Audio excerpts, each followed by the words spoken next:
नमस्कार मित्रांनो, नशीबवान मालिकेच्या आजच्या भागामध्ये आपण पाहत आहोत की आता इकडे नागेश्वर खूपच जास्त चिडलेला असतो.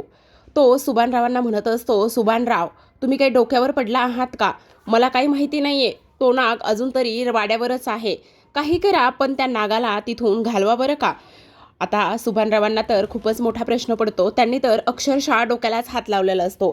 इथे धावतच नागेश्वर आता गाडीत येऊन बसतो आणि धावतच नागेश्वर गाडीत येऊन बसल्यानंतर मात्र इकडे सुभानरावाला पंचायत पडलेली असते. तो विचार करू लागतो की आता नेमकं काय करायचं, कशा पद्धतीने तो नाग काढायचा बाहेर. इकडे नागेश्वर गाडीत बसल्यानंतर आपण पाहतो की आता नागेश्वरच्या गाडीमध्ये त्याच्याच बाजूला एक बॉक्स ठेवलेला असतो आणि तो बॉक्स कशाचा आहे असा नागेश्वर इथे सुभानरावांना विचारतो. तेव्हा सुभानराव म्हणत असतात, नाही हो, अजिबात मला माहिती नाही आहे तो बॉक्स कशाचा आहे. अहो, आम्हाला कोणी नवीन वर्षाचं गिफ्ट दिलं की काय? तेव्हा नागेश्वर लागलीच तो बॉक्स ओपन करतो. आता तो बॉक्स ओपन केल्यानंतर त्यामधून नाग बाहेर येतो. आता मात्र इकडे सुभानराव तो नाग पाहत असतो. तो नाग पाहिल्यानंतर सुभानराव म्हणत असतो, अहो हे काय आहे? अहो साहेब, तोच नाग आहे जो नाग मी इथे माझ्या स्वतःने डोळ्याने पाहिला होता.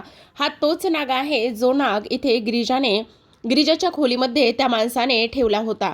तुम्ही खरं सांगताय सुभानराव? हो नागेश्वर साहेब, हो मी खरं सांगतोय. हा तोच नाग आहे जो गिरिजाच्या खोलीमध्ये ठेवला होता. पण हे कसं शक्य आहे? हा नाग इथपर्यंत कसा काय आला हेच मला काही कळत नाही. तेव्हा आता इकडे नागेश्वर घाबरलेला असतो. ओ सुभानराव, तुम्ही बघताय काय? उचला लवकर, काढा पटकन तो नाग.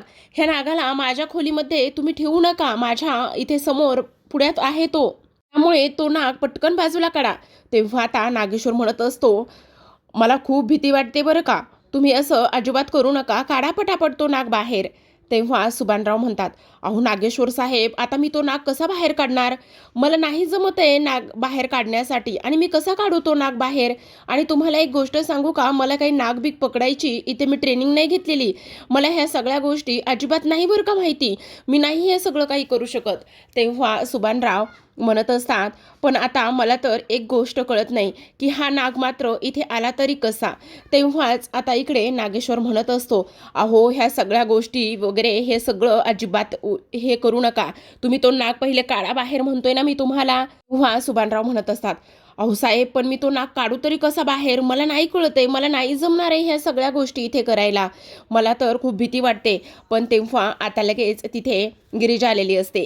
गिरिजा तिथे आल्याबरोबर म्हणत असते, काय मग घाबरलात का? पण हा नाग इथे कसा आला हा प्रश्न तुम्हाला पडलाय ना.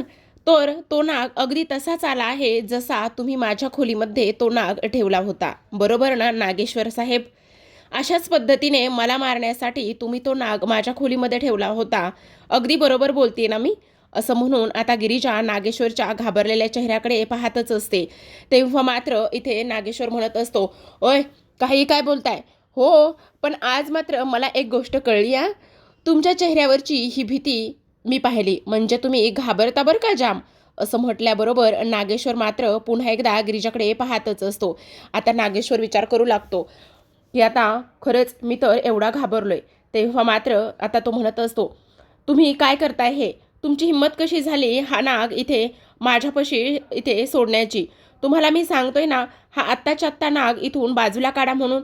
तेव्हा सुभानराव म्हणत असतात, मी नाही काढू शकत. कसं काढू? अहो ते काही खेळणं आहे का मी धरायला?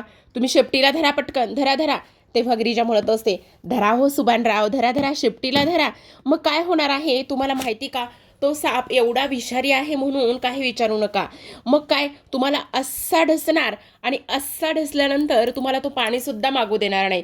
पण मला मात्र आज एका गोष्टीचं आश्चर्यच वाटतंय बरं का. म्हणजेच की जो नागेश्वर एवढा फणा काढत असतो त्याच्याच समोर आज एक खराखुरा नाग आहे आणि तो नाग मात्र आज इकडे नागेश्वरवर फणा काढून उभा आहे.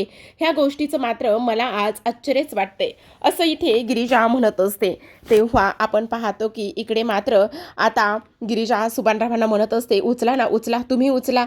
तर आता इकडे नागेश्वर खूपच घाबरलेला असतो. तेव्हा गिरिजा म्हणत असते, नागेश्वर साहेब, मी उचलू का तो नाग? तेव्हा नागेश्वर म्हणत असतो, उचला पटकन उचला, मला भीती वाटते, तो मला ढसेल हो, उचला लवकर. आता मात्र इकडे गिरिजाने हात पुढे केलेला असतो आणि गिरिजाने हात पुढे केल्यानंतर अलगतच त्या नागाला तिने पकडलेलं असतं. आता अलगतच त्या नागाला पकडल्यानंतर सुभानराव त्याचबरोबर नागेश्वर आवासूनच बघत असतात. गिरिजा त्या नागाला पकडते आणि त्या नागाला पकडल्यानंतर इथे आता खाली जमिनीवर त्या नागाला सोडून देते आणि तेव्हा मात्र इकडे जो नागेश्वर आहे तो मात्र फारच जास्त घाबरलेला असतो. त्याला तर काय करावं आणि काय नाही ह्या गोष्टी मात्र अजिबात कळत नसतात. आता इकडे गिरिजाने तो नाग जो आहे तो खाली ठेवल्यानंतर इकडे ती त्याच्या पाया पडत असते. नागेश्वर सुद्धा आता गाडीतून खाली उतरतो आणि नागेश्वर गाडीतून खाली उतरल्यानंतर गिरिजासोबतच तो सुद्धा त्या नागाला हात जोडत असतो. बिचारा पूर्ण घाबरलेलाच असतो बरं का. त्याला तर कळतच नसतं की आता हे माझ्यासोबत काय होतंय आणि हे सगळं ह्या गिरिजाने केलेलं आहे. ही गोष्ट मात्र त्याला आता अगदीच खूप जास्त टोचायला लागलेली असते. तर आता आपण पाहतो की इकडे सुभानराव खूपच जास्त घाबरतात. तेव्हा गिरिजाने हात जोडल्यानंतर तो बिचारा नाग तिथून निघून जातो. तिथून निघून गेल्यानंतर आता इकडे जो नागेश्वर आहे तो मात्र गिरिजाकडे पाहतच असतो. त्याला तर आता एका गोष्टीचं टेन्शन आलेलं असतं. ही पोरगी नेमकी आहे तरी कोण? ह्या पोरीला नाग पकडता येतो? आज ह्या पोरीने माझा प्लॅन फ्लॉप करून टाकला आहे असा विचार आता इथे जो काही नागेश्वर आहे तो इथे करू लागलेला असतो आणि तो गिरिजाकडे फक्त आणि फक्त पाहतच असतो. आता आपण पाहतो की गिरिजा नागेश्वरच्या घाबरलेल्या त्या चेहऱ्याकडे आणि ज्या दिशेला नाग गेला आहे त्याच दिशेला नागेश्वर पाहत असतो. त्याचमुळे गिरिजा नागेश्वरकडे पाहते आणि तिला तर आज फारच आनंद झालेला असतो. ती मनामध्ये विचार करते, वा वा वा, आज तर खरंच चेहरा हा जो काही आहे ना तो अगदी बघण्यासारखाच झालेला आहे. त्यामुळे मला तर फारच आनंद होतोय असा इकडे ती विचार करते. तेव्हा इकडे आता गिरिजा म्हणत असते, पण नागेश्वर साहेब काही म्हणा, तुमचा हा घाबरलेला चेहरा पाहिल्यानंतर मला मात्र खूपच आनंद झाला बरं का. म्हणजे तुम्हाला असं वाटत होतं का की इकडे तुम्ही मला माराल आणि मारल्यानंतर काहीच पुरावा बाजूला राहणार नाही, सगळं काही व्यवस्थित होईल असं तुम्हाला वाटलं होतं का? असा सुद्धा इकडे आता ती विचार करत असते. तेव्हा नागेश्वर इकडे आता तिच्याकडे रागानेच पाहत असतो. असा प्रश्न पडला असेल ना की त्या नागाला मी नेमकं पकडलं कसं म्हणून, हाच प्रश्न तुम्हाला पडलाय ना. पण तुम्हाला सांगू का नागेश्वर साहेब, जेव्हा जेव्हा आमच्या वस्तीमध्ये नाग यायचा ना तेव्हा तेव्हा मी त्या नागाला आत्ता जसं पकडलंय ना तसंच पकडायची आणि तसंच त्या नागाला पकडल्यानंतर तो नाग मात्र तसाच घाबरून निघून जायचा. आणि आज मात्र तीच भीती मी तुमच्या चेहऱ्यावर पाहिली बरं का नागेश्वर साहेब. मला तर ही तुमच्या चेहऱ्यावर भीती पाहिल्यानंतर फारच आनंद झाला. म्हणजे तुम्ही कशाला तरी घाबरता हे मात्र माझ्या लक्षात आलेलं आहे असं सुद्धा आता इथे गिरिजा म्हणते. काय आहे ना नागेश्वर साहेब, तुम्हाला एक म्हण माहिती आहे का? म्हणजे जो इतरांसाठी खड्डा खांदतो ना तो त्याच खड्ड्यामध्ये स्वतःच पडतो. आणि कसं आहे ना नागेश्वर साहेब, तुम्ही नेहमीच माझ्यासाठी खड्डा खांदता, पण आतापर्यंत तरी मी त्या खड्ड्यामध्ये पडली नाही. तुम्हाला काय वाटलं तुम्ही तो साप माझ्या खोलीमध्ये ठेवाल आणि तो साप मला डसेल आणि त्यानंतर माझं काहीही होऊ शकतं असं तुम्हाला वाटलंच कसं नागेश्वर साहेब? असं तर अजिबात मुळीच होणार नाही. कारण मी गिरिजा आहे. गिरिजाशी पंगा घेणं खूप जास्त अवघड आहे बरं का नागेश्वर साहेब. काय ओ सुभानराव, तुम्ही ह्या बुडणाऱ्या नावेसोबत प्रवास करत आहात आणि तुमच्यासाठी सुद्धा एक म्हण आहे बरं का, जो बुडणाऱ्याला वाचवतो तो मात्र जो वाचवणारा आहे ना त्याच्या हाताला धरून सुद्धा तो इथे बुडत असतो.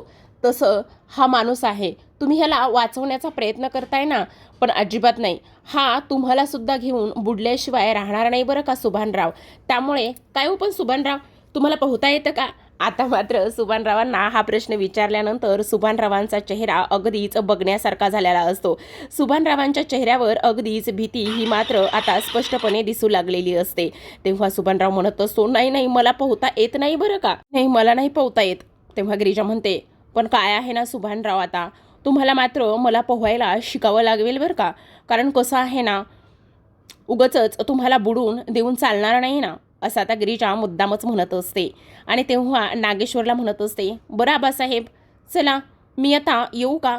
म्हणजे त्याचं काय आहे ना, माझी ना खूपच जास्त कामं खोळंबलेली आहेत, त्यामुळे ना मला तर गेलंच पाहिजे. येऊ का आबासाहेब? म्हणजे कसं आहे ना, तुमची परवानगी घेऊन गेलेलं बरं. येते मी आता. बाकीची राहिलेली कामं मला करायची आहेत. असं आता ती मुद्दामच नागेश्वरला डिवचूनच तिथून निघून जात असते. हा वार तर यशस्वीरित्या आपल्या गिरिजाने नागेश्वरवरच उलटवलेला असतो आणि उलट पाडल्यानंतर नागेश्वर मात्र अजूनच जास्त रागाला गेलेला असतो. इकडे सुभानराव सुद्धा फारच घाबरलेला असतो, कारण आता गिरिजाने एका झटक्यात त्यांचा प्लॅन त्यांच्यावरच उलटवलेला असतो आणि त्यामुळे त्या दोघांना सुद्धा आता इथे टेन्शन आलेलं असतं. हीच ती का गिरिजा, जी गिरिजा साध्या वस्तीमध्ये राहते, हीच ती का गिरिजा जी एका साध्या घरातून आहे. आणि आज नागेश्वर एवढा प्रत्येकाचा मुर्दा बसवणारा माणूस, मुर्दा पाडणारा माणूस आज मात्र इथे इथे गिरिजासमोर कमी पडला आहे, तो हरला आहे, असा विचार ह्या दोघांच्या मनामध्ये येतो आणि त्यामुळे त्या दोघांना सुद्धा फारच राग आलेला असतो. आता दुसऱ्या बाजूला आपण पाहतो की इकडे जो काही रुद्र आहे तो फोनवरती बोलत असतो आणि रुद्र म्हणत असतो, प्लीज त्यांना नको सांगूस, कारण ना लास्ट टाइम त्यांनी मात्र फारच वाईट डान्स बसवला होता. यावेळेस ना आपण तो चांगला डान्स कोण बसवेल, काय करेन ना, ह्यांना आपण ती सगळी काही गोष्ट इथे सांगूयात, असं रुद्र म्हणतो. तेवढ्यातच तिथे सावी नावाचं वादळ आलेलं असतं. सावी म्हणत असते, काय रे, काय चाललेलं आहे? तेव्हा रुद्र म्हणतो, डान्स बसवायचा आहे. तेव्हा रुद्र म्हणतो, अगं आपल्या आईच्या माया नावाच्या संस्थान जो आहे ना, तिथे एक डान्स बसवायचा आहे. म्हणजे आपण दरवर्षीच डान्स बसवतो, आता यावर्षी छोट्या मुलांचा डान्स बसवायचा आहे आणि त्यासाठी कोरिओग्राफर पाहिजे, म्हणूनच माझी शोधाशोध सुरू आहे. तेव्हा सावी म्हणत असते, अरे मग बाहेर कशाला शोधतोस, मी आहे ना, मी बसवून देते डान्स. तेव्हा रुद्र म्हणतो, काय तुला जमतो? अरे हो, मला छान इथे डान्स जमतो आणि मी करेन ना कोरिओग्राफ, काहीच प्रॉब्लेम नाही आहे. आणि त्यात काय, लहान मुलांना तर डान्स शिकवायचा आहे ना, असं सावी म्हणत असते. तुला जर चालणार असेल तर मी बसवेल डान्स. अगं असं काय म्हणतेस, मला का नाही चालणार? उलट चांगलीच गोष्ट आहे ना, घरातच कोरिओग्राफर मिळालेली आहे, त्यामुळे मला तर आनंदच आहे ना. तेवढ्यातच गिरिजा येते. गिरिजा म्हणत असते, काय झालं, कुठे चाललेला आहात? तेव्हा सावी आता इथे रुद्रच्या जवळ जाण्याचा चान्स थोडी ना सोडणार असते. ती म्हणत असते, अगं काय आहे ना, रुद्रच्या तिथे संस्थेमध्ये एक ॲन्युअल गॅदरिंग आहे आणि तिथेच मी कोरिओग्राफर म्हणून चालली आहे, का तर मला डान्स खूप छान येतो ना, आणि म्हणूनच मी तिथे जाऊन डान्स शिकवणार आहे. म्हणजे तुला चालणार आहे ना? तेव्हा रुद्र म्हणत असतो, का मला चालणार आहे तर गिरिजाला काय प्रॉब्लेम असेल? त्यांना काही प्रॉब्लेम नसेल. नाही रे, तसं नाही, म्हणजे तिला जर चालणार असेल तरच मी तिथे येईल ना, नाही तर नाही येणार. तेव्हा रुद्र म्हणत असतो, हे बघ, मला चालणार आहे ना, त्यामुळे गिरिजा असं का म्हणतील, त्यांना काहीही प्रॉब्लेम नाही आहे. आणि मी तुला सांगतो ना, त्यांना अजिबात वाईटसुद्धा वाटणार नाही आहे. ते असं का म्हणतील, उलट त्यांना तर आनंदच होईल ना. उलट घरच्या घरीच इथे कोरिओग्राफर मिळालेली आहे म्हटल्यावर. तेव्हा इथे गिरिजा म्हणत असते, हो हो, मला काही नाही प्रॉब्लेम, तुम्ही बिनधास्त जाऊ शकता, असं इथे गिरिजा म्हणत असते. तेव्हा लगेच आता इकडे सावी म्हणत असते, हो चालेल ना, मग एक काम कर ना गिरिजा, प्लीज, मी काय म्हणते ते तू ऐकून घे. हे बघ, आज जेव्हा तू इकडे टिफिन घेऊन येशील ना रुद्रसाठी, तेव्हा तू माझ्यासाठी सुद्धा टिफिन घेऊन ये. म्हणजे त्याचं काय आहे ना, मी सुद्धा तिथे छान असा टिफिन एन्जॉय करेल आणि मला सुद्धा फारच आनंदसुद्धा होईल बघ, असं सुद्धा आता इथे ती बोलत असते. तेव्हा इकडे आता सावी आणि त्याचसोबत जे काही रुद्र आहे ते दोघेही जण तिथून निघून जातात. ते दोघेही जण तिथून निघून गेल्यानंतर आता इकडे जी काही गिरिजा आहे ती म्हणत असते, म्हणजे तिला मनातच खूप जास्त राग येत असतो. ती विचार करू लागते, असं कसं म्हणू शकतात हे, मला काही कळतच नाहीये. ह्यांनी कसं म्हटलंय हे की मला काहीच प्रॉब्लेम नसणार आहे? नाही, मला तर इथे प्रॉब्लेम आहेच ना, नाही प्रॉब्लेम कसा, असा इकडे ती विचार करू लागते. आता आपण दुसऱ्या बाजूला पाहतो की इकडे जो काही नागेश्वर आहे तो नागेश्वर मात्र त्याच्या खोलीमध्ये बसलेला असतो आणि तो विचार करू लागतो. तेवढ्यातच तिथे आता उर्वशी आलेली असते. काय झाले दादासाहेब, तुम्ही खूपच टेन्शनमध्ये आहात, अस्वस्थ आहात. तेव्हा इकडे आता नागेश्वर म्हणत असतो, मला सांगा, बुद्धिबळाच्या खेळामध्ये खरी मजा कशात असते बरं? तेव्हा उर्वशी म्हणते, समोरच्याला चेकमेट करण्यामध्ये तर फरक आहे, तुमच्या विचार करण्यामध्ये आणि आमच्या विचार करण्यामध्ये. तेव्हा उर्वशी म्हणते, म्हणजे मला नाही समजलं तुम्हाला काय म्हणायचं आहे ते. बघा ना, समोरच्याला असं वाटत असतं की तो खूप हुशार आहे, फार हुशार आहे आणि त्याने टाकलेल्या डावामध्ये, त्याने खेळलेल्या खेळामध्ये तोच जिंकणार आहे. आणि तेव्हा माझ्या खरी कशात असते सांगा बरं? तेव्हा उर्वशी म्हणत असते, हो अर्थात त्याला हरवण्यामध्येच. तेव्हा नागेश्वर म्हणत असतो, नुसतं हरवण्यात नाही दीदी, नुसतं हरवण्यात नाही, कशात आहे सांगा बरं? तेव्हा नागेश्वर म्हणत असतो, त्याला तर ना खेळवून खेळवून हरवण्यात खरी मजा आहे ना, ती मजा कशातच नाही. उर्वशी म्हणते, म्हणजे मला नाही समजलं तुम्हाला काय म्हणायचं आहे तर. तेव्हा नागेश्वर म्हणत असतो, म्हणजे समोरचा आपल्याला हरवण्यासाठी, इथे आपल्यावर मात करण्यासाठी खेळी खेळणार. त्याला थोपवण्यासाठी आपण एक पुन्हा दुसरी चाल खेळायची. त्याचा आपण एखादं प्यादं उंट घोडा मारायचा, मग त्याने सुद्धा आपलं एखादं प्यादं उंट घोडा मारावा. असंच बारक्या बारक्या चालीत चालीत त्याला खेळवत खेळवत खेळवत असाच एकदा मोठा डाव टाकायचा. आज आम्ही एक मोठा डाव आता गिरिजावर टाकणार आहोत आणि तो डाव गिरिजाच्या गळ्याशी आल्यानंतरच तिला कळणार आहे. जोपर्यंत तिच्या गळ्याशी तो डाव येत नाही तोपर्यंत आम्ही मात्र काही केल्या शांत बसणार नाही, असं नागेश्वर आता उर्वशीला सांगत असतो. खरंच खोल गाव घातलेला दिसतोय त्या गिरिजाने तुमच्यावर, काय बरोबर ना? तेव्हा नागेश्वर म्हणत असतो, हो तुम्ही अगदी दिदी बरोबर बोलताय. त्या पोरीनं आमच्यावर फारच मोठा घाव घातलेला आहे. तिला मारण्यासाठी तिच्या खोलीमध्ये आम्ही एक विषारी साप ठेवायला सांगितला होता सुभानरावाच्या मदतीने. तो त्याने ठेवला सुद्धा होता, पण त्या पोरीने तो डाव आमच्यावरच पलटवला. तिने तो साप घेतला आणि आमच्या गाडीमध्ये आमच्या समोर एका बॉक्समध्ये ठेवला. मी तुम्हाला सांगू का, खेळ खेळणाऱ्या माणसासोबत खेळ खेळण्यात जी मजा असते की नाही, तीच मजा आम्ही गिरिजासोबत खेळ खेळून आनंदाने घेणार आहोत. दीदी तुम्हाला एक गोष्ट सांगू का, शिकार करण्यासाठी आम्ही आता सावजाच्या मागे नाही पळणार, तर तुम्हाला सांगू आता सावजच सावजच हे स्वतः आमच्या जाळ्यामध्ये अडकणार आहे. आणि एकदा का ते सावज आमच्या जाळ्यामध्ये अडकलं तर हा नागेश्वर कसा फणा काढतो आणि कसा त्या गिरिजाला डसतो हे तिला सुद्धा समजणार नाही. कारण तिने ह्या नागेश्वरशी पंगा घेतलाय दीदी, ह्या नागेश्वरशी पंगा घेतलाय. आता तुम्ही बघाच मी काय करतोय ते. मात्र इथे उर्वशीला समजलेलं असतं की नागेश्वर जो आहे तो किती दुखावलेला आहे तर, आणि आता नागेश्वर खूपच मोठा डाव टाकण्यासाठी इथे तयारी करत असतो. तर आता प्रेक्षकांनो आजच्या भागामध्ये एवढंच. उद्याचा भाग मात्र खूपच जास्त धमाल आणि तेवढाच इंटरेस्टिंग असणार आहे. नक्की एन्जॉय करा. मला खात्री आहे तुम्हाला ही नशीबवान सिरियल फारच आवडत असेल. याचा टायमिंग चेंज झालेला आहे सुद्धा, तुम्ही ही सिरियल नक्की एन्जॉय करा. तर आता उद्याच्या भागामध्ये आपण पाहतो की रुद्र आणि त्याचबरोबर सावी एन्जॉयमध्ये डान्स करत असतात आणि तिथे गिरिजा आता टिफिन घेऊन आलेली असते. हे सगळं काही दृश्य ती तिच्या उघड्या डोळ्यांनी पाहते आणि तेव्हा मात्र ती रुद्रला विचारत असते. दुसऱ्या बाजूला कालचाच प्रोमो आहे बरं का सगळा काही पुढील भागातील. दुसऱ्या बाजूला इथे आता विशाखा गिरिजाला भेटते आणि गिरिजा म्हणत असते, तुला खरंच सांगू का, तर इकडे नागेश्वरपासून माझ्या जीवाला धोका आहे, मला फार भीती वाटते. आणि तेव्हा जो काही इथे डाव टाकलेला असतो तो म्हणजेच की घरची एक पूजा असते आणि त्या पूजेच्या वेळेसच आता गिरिजाला एक अननोन नंबरवरून फोन आलेला असतो आणि असं सांगण्यात आलेलं असतं की पांढऱ्या रंगाच्या कारमध्ये बसू नको, त्या गाडीचे ब्रेक फेल करण्यात आलेले आहेत. हे सगळं काही सांगितल्यानंतर आता गिरिजा विचार करू लागते, म्हणजे इथे सुद्धा पुन्हा एकदा नवीन डाव टाकलेला आहे का, ह्या सगळ्या गोष्टी काय आहेत असा सुद्धा इकडे ती विचार करू लागते. त्याचसोबत आपण पाहतो की ही पूजा जंगलामध्ये असते. त्याच जंगलामध्ये जिथे आता गिरिजाला इथे रुद्रने उचलून घेऊन ही पूजा करण्यात आलेली असते.